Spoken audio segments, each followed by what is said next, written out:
If if you lived in Europe during the couple hundred years ago, if you were to live in Europe a couple hundred years ago during the Middle Ages, there is a chance that you believed in something that is called the vegetable lamb of Tartary. Due to the writings of a very famous traveler at that time, some people actually believe that kind of in the Russia, Mongolia area, that there was a plant. And on this plant, lambs grew, like living lambs, like all of that. They actually grew, and they were a vegetable on this plant. And you could shear the lamb for, it's wool. Is that what it's called? It's wool, right? Yeah. You could shear the lamb. You could eat the lamb. You could not cut the lamb's umbilical cord, because once you did that, then the lamb lost its source of life, which was the plant, and then the lamb would die. So we've never found these. Like, this has never been anything that anyone's actually seen. But there was a segment of the population in Europe at the time who, just because of a myth that was out there, they believed this was a real thing. And similarly, for thousands of years, people believed in a what's called a geocentric model of our universe. You can see an example there. Geocentric model, it just means that the Earth is at the center of our solar system, or at the center of our universe. Now, we all know, because of technological advancements, and you learned this in science class, right? Like, the sun is actually the thing that's at the center of our solar system, and all the planets orbit around the sun, and our solar system is just one. We know that's true. Like, we know it verifiable. The sun is at the center. Everything else orbits around it. And yet, for a lot of time, in a lot of places, if you said that, people would look at you like, yeah, no, that's crazy. What are you talking about? Everyone knows that the Earth is at the center of the universe. Now, if you believed in vegetable lambs, or if you believed in a geocentric model of the universe, it probably did not make that much of a difference in your everyday life. It was wrong, and you would have been deceived. The history books would have shown, oh, you were wrong on that. You had the wrong information, the wrong idea. But your life wouldn't have been that different as a result of believing in those things. Now, there are beliefs that were held in history that would have made a significant impact on your life. For example, doctors, probably up until around the 1800s, at least widespread as far as I can understand on the western part of the world, up until the 1800s, doctors did not wash their hands regularly in between treating patients, because at the time, germ theory wasn't developed. People didn't understand that germs can spread through surface contact. So there are a lot of stories of a doctor performing an autopsy on a dead person, or treating a sick person, and then without washing their hands, going and delivering a baby. And obviously, what you would expect to happen, there are horror stories of people getting sick, or in some cases, people dying. Not because the doctor was trying to do anything bad, but just because the doctor didn't know what they didn't know. And as a result of not knowing what is true, as a result of not knowing what is beneficial, people got hurt in the process. Or if you just so happen to live in Nazi Germany during the first half of the 20th century, there is a chance, I'm not saying this was unanimous, but there is a chance that you may have believed that that other races and other ethnicities were inferior to yours. That because some people were born with a certain skin color, that because certain people were born from a different side of the world, that they basically belonged in a concentration camp. And you and I both know, like, that's not true, right? You and I both now know, like, hey, germ theory, it's pretty established. Surface contact, it can be an issue. Wash your hands. Like, we know what's true, but my point with these examples is that depending on where you were born, depending on when you lived, there are certain ideas that are generally accepted by everyone. But we now know they're false. We now know that lambs don't grow on plants, and that the earth is not the center of the universe. We now know that hand washing is the right thing to do, and we now obviously all believe that humans are made in the image of God, no matter what skin color they have or no matter what part of the world they come from. We now know what's true, and yet there is a strong chance that if you lived in other parts of the world at other times, you may have had a different opinion. Pick your time in history, pick your group of people, and you're going to find ideas they had, things they believed to be true that were wrong, that were false, and in some cases, were dangerous. And this is why sometime around the year 56 AD, right around there, on the other side of the world, or the other side of the planet, in the area that we now think of as modern Greece, there was a Jesus follower, a Christian leader by the name of Paul. And Paul was trying to help Christians understand this idea that we're talking about. And he wrote these words, Romans 12, verse 2. He said, "Do not conform to the pattern of this world." Do not conform to the pattern of this world. At least this is how the NIV translates the underlying Greek. That our New Testament, it was not written in English, it was written in Greek. Here are a couple other translation options. The Living Bible says, "Don't copy the behavior and customs of this world." The NIRV says, "Don't live the way this world lives." And the Message is just a paraphrase. The Message sums it up as saying, "Don't become so well adjusted to your culture that you fit into it without even thinking." There's different ways to say it, but one of the ideas is this. During every period of human history, cultures, societies, people groups, they are going to believe certain things are just true. We know that is true. We know that's the consensus.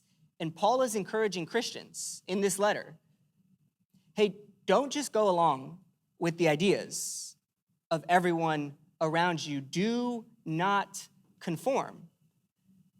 Just because you see a post about something doesn't automatically make it true. Just because a major news outlet covered something doesn't make it true. Just because everyone at school believes something doesn't necessarily make it true. Just because something is published in an academic journal doesn't necessarily make it true. We are called to not just conform to the ideas and the values of our cultural moment. And Paul basically says, hey, one day, far off in the future, you're all going to be dead, and the history books are going to write about this moment. They're going to write about this moment in time, and there will be people who look back on this moment and who look back on the common beliefs and ideas of our culture, and they're going to laugh. And they're going to go, Gen Z, they were idiots. They really believed blank. They really thought this about science, or they really thought this about healthcare, or they really thought this about relationships. They really thought this about the best way to live life. It happens to every group in every time period, where eventually the future just kind of catches up with the truth, and people look back and go, man, what were they thinking? And Paul says, don't fall for that trap. Just because everyone else thinks a certain way, that does not necessarily make them right. Just because people are kind and loving and accepting doesn't necessarily make them right. Do not conform to the world around you. And then he keeps going, but be transformed. Be transformed. The Greek word for transformed is pronounced metamorphou. You can see it in Greek, and then it's a pronunciation right there. It's where we get our English word metamorphosis. Probably the most common example of something that undergoes metamorphosis is when a caterpillar turns into a butterfly. Metamorphosis essentially is when something is completely transformed from being in one state to being transformed into a totally different state. And oftentimes, when something undergoes a metamorphosis, what it turns into is far more powerful, far more capable, far better than the state that it was previously in. And as Paul is writing to Jesus followers in the city of Rome, he says that is supposed to happen to you. Like, you're not supposed to turn into a butterfly, but the idea is actually that you're supposed to turn into something different and better, and that's why you can't just waste your time trying to conform.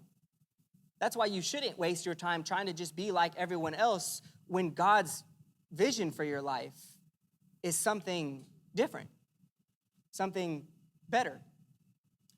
And this is in line with the meta-narrative of the entire Bible, right? So if you were to open up your Bible on page 1, you can read Genesis chapters 1 and 2. Genesis chapters 1 and 2 are all about God the Creator and about his purpose for humanity. God creates humans in the image of God. He gives them dignity, worth, and value and all that stuff. And he takes humans, and humans are supposed to be God's representatives on earth. So God gives them a garden, and they're supposed to take that garden and build a beautiful world full of goodness and peace and joy. But starting in Genesis chapter 3, Starting in Genesis chapter 3, the representatives of humanity, Adam and Eve, they believe a lie. They're deceived about what's good, what's true, what's right, who God is. They're deceived, so they choose an experience that takes them away from their calling, takes them away from their creator. Theologians often refer to this part of our Bible as humanity's fall, right? Because God, he creates humanity to enjoy life. He puts them in this garden. They're supposed to enjoy his blessings, his goodness. They're supposed to carry out his responsibilities. And yet, that's Genesis chapter 1 and 2. By the end of Genesis chapter 11, we just see humans who care more about themselves, who care more about what they want than they care about what's right. We just see humans who care more about what they want than they care about what other people need. And the rest of the story of our Bibles is essentially how God fixes that problem. In theological textbooks, the term is often referred to as God's redemption and his new creation. And if you were to read, you start on page 1, you see the creation, and then you see the fall, and you were to just read the entire Old Testament, which is about 2/3 of our Bible, you can see how God actually tries to redeem humanity. He starts with one man who then turns into one family. We know him as Abraham. If you grew up in Sunday school, you sang the Father Abraham song. He had many sons. That family then turns into a nation. We know them as the nation of Israel. From that nation actually comes a man who we later discover was not just a man, but was the Son of God, Jesus Christ. And Jesus, if you read his life, all of the gospel writers are very intentional. Jesus lived his life the way Adam and Eve were supposed to live theirs. Jesus actually lived his life connected to the Creator, like a totally different kind of human. Jesus lived with power to heal, with power to restore. He was a brilliant thinker and teacher. Jesus was incredibly kind and merciful and forgiving and loving, and yet at the same time, he was strong, and he stood for justice. And he fought for those who were overlooked and oppressed. And eventually, though, you know the story, right? He'll die, and then he will rise from the dead. And after he rose from the dead, his followers would start to realize this is no ordinary human. And at the same time, they all became convinced this is how a human is supposed to live. And that's why Paul writes to these Christians in Rome, and he says, guys, don't conform.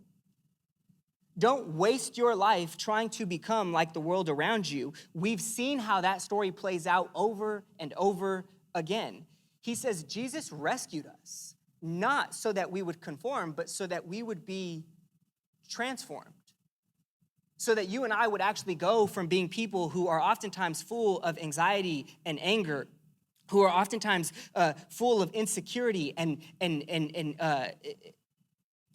frustration, and we would actually be transformed into people who live with peace and joy and strength and goodness and righteousness. That is part of God's will for our life, not to conform and become just like everyone else, but to be transformed into a different kind of person entirely. And I honestly said all of that just to get to this one part in the message, because all of that just gets us to the idea that I want you to walk away with today.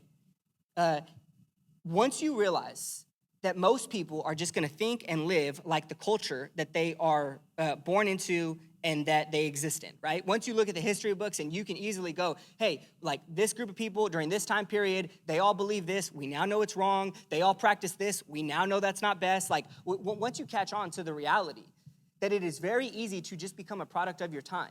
And once you catch on to the vision that if you're a Christian, Jesus actually desires you to become a different kind of person, like someone very different from the world around you, no matter what time period you live in, because your life is not governed by a want for self, but your life is governed by a love for God and other people. Once you catch that, the next natural question to ask is, what do I do? And what I want to show you is how Paul finishes this sentence. Do not conform to the pattern of this world, but be transformed by the renewing of your mind, by the renewing of your mind. In other words, if you want to experience more of the transformative power that Jesus has for us as humans, Paul says it starts just with whatever goes on up here. So what do you spend time thinking about? What do you spend time listening to? What do you watch? Who do you follow? Who influences you? What thoughts, ideas, and beliefs do you kind of let dominate your thinking about life? Because if we can get good at controlling our minds, we can actually experience more transformation. We can become more of the people that God has designed us to be. And this is why the Christian faith, I don't know if you've ever realized this is why the Christian faith is so big on thinking and teaching and information. Jesus was a teacher. Most church systems and philosophies have a heavy emphasis on how people learn and how people grow in their intellect and in their knowledge. Christians are responsible for starting a lot of higher learning institutions across the Western world. We write a lot of books because we recognize our mind, it matters. When you show up here on Sunday mornings, like we don't just preach and talk, because we have nothing better to do. We recognize that what we believe is going to have a significant impact on how we live our life. Like we said in week 1, your mindset, it's either going to help your transformation or it's going to hurt you. It's going to hinder you. It's going to turn you into someone who lives just like everyone else. So how many of your ideas about life, love, relationships, purpose, morality, ethics, how many of those ideas come from Jesus and how many of them just come from the time and place that we're living in? And to be honest, I hate that I have to make this next point because I know it makes me sound like a boomer, but this isn't just my opinion. This is, the research is pretty conclusive at this point. One of the most distracting and destructive things for your mind's formation is this and how you interact with this. Tristan Harris is the founder of the organization called the Center for Humane Technology. They're not even a Christian organization, but they are very loud on sounding the alarms and just the negative effects, mentally, emotionally, socially, of what these things can do.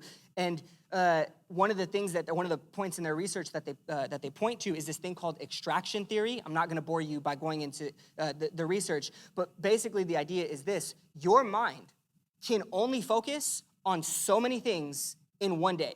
And this is why you've probably experienced getting to the end of a long day and it's nighttime and you're still trying to finish homework, but you just cannot focus. You read the page and you get to the bottom of the page and you're like, I don't know what I just read. I have to go and start back from the top, because our minds, they're kind of like a muscle and you can only use them so much in one given day. And basically one of the ideas behind extraction theory is that when you spend so much time using this thing to entertain you, to distract you, every time you're bored, every time you have a moment to yourself, and you just it comes out and you just immediately start scrolling, the idea is you are giving your kind of mind muscle away to something else.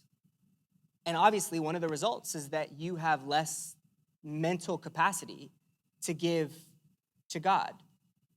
And to be clear, am I saying don't use your phone? No, I would never say that because that would make me a hypocrite. I use my phone all the time. But what I am saying is just be honest with yourself.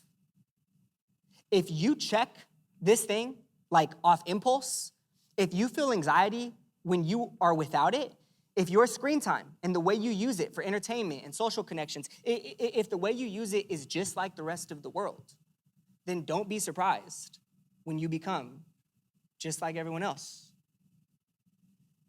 And on the contrary, Jesus actually invites us into another way of living. He says, don't be conformed. Don't let the ideas, the practices, the patterns of our cultural moment shape you into a carbon copy of everyone else. Be transformed. Experience something different.